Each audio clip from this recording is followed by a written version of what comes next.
Resection surgery is the most effective therapy for drug-resistant epilepsy, but it is not possible in all patients.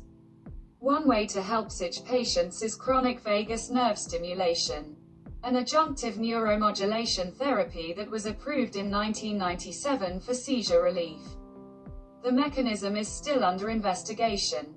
It is believed that vagal stimulation affects different areas of the brain, has wide indications for various epileptic syndromes and comorbidities associated with epilepsy. Studies have shown anti-inflammatory effects, and indications extend beyond epilepsy to depression, chronic headache and rheumatoid arthritis. By 2018, vagus nerve stimulation devices had been implanted in more than 100,000 patients worldwide. It is not a demanding procedure for both patients and neurosurgeons, and is also cost-effective in terms of the use of expensive high-tech operating equipment and human resources. Long-term results showed that as the duration of stimulation increases, seizures decrease. Vagus nerve stimulation devices are a promising option for pregnant women with drug-resistant epilepsy without teratogenic effects. Devices implanted in patients with epilepsy led to a decrease in the rate of sudden unexpected death in epilepsy by a factor of 0.68 compared to the rates in non-implanted patients. According to the analysis, stimulation of the vagus nerve in children under the age of 3 years, 33% of patients reduced the frequency of attacks, reduced the frequency of status epilepticus. Extended indications for vagus nerve stimulation. Beneficial results have been noted for focal and focal bilateral tonic-clonic epilepsy and generalized epilepsy, including atonic seizures, Lennox-Gastaut syndrome and Rett syndrome, and comorbidities associated with epilepsy such as epileptic encephalopathy, hypothalamic hematoma and tuberous sclerosis complex, which became indications for surgery. The difference between high and low stimulation was compared.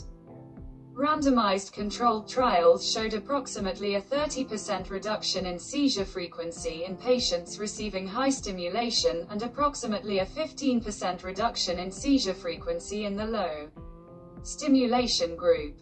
The vagus nerve consists of 3 fibers. A, B, and C. A fibers are myelinated, which have the largest diameter and carry visceral afferent and motor input. B fibers are myelinated fibers with small diameters that carry parasympathetic input. C fibers are small diameter unmyelinated fibers that carry visceral afferent information. The most common acute side effects are infection, vocal cord paresis, and inferior facial nerve palsy, but these are completely manageable with the use of microsurgical techniques.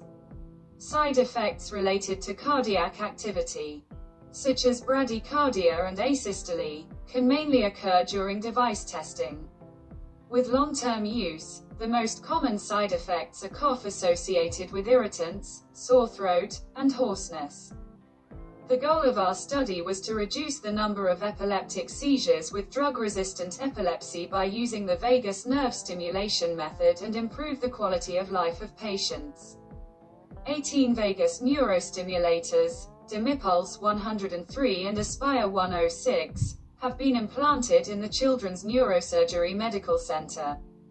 Neurostimulators were implanted abroad in 3 patients, Aspire 106 in Israel, Dimipulse 103 in Spain. We performed system adjustment and clinical observation.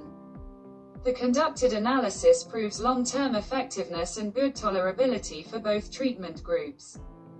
The 106 Aspire models are more effective in seizure control than the older models and are well tolerated. Vagus nerve stimulation therapy is a safe adjunctive method of treatment for patients with pharmacoresistant epilepsy unfit for resective surgery. With an individualized appointment helps to achieve the best clinical result and improve the quality of life of patients and their families. A cost-effective therapy that produces measurable clinical and therapeutic results in the long term.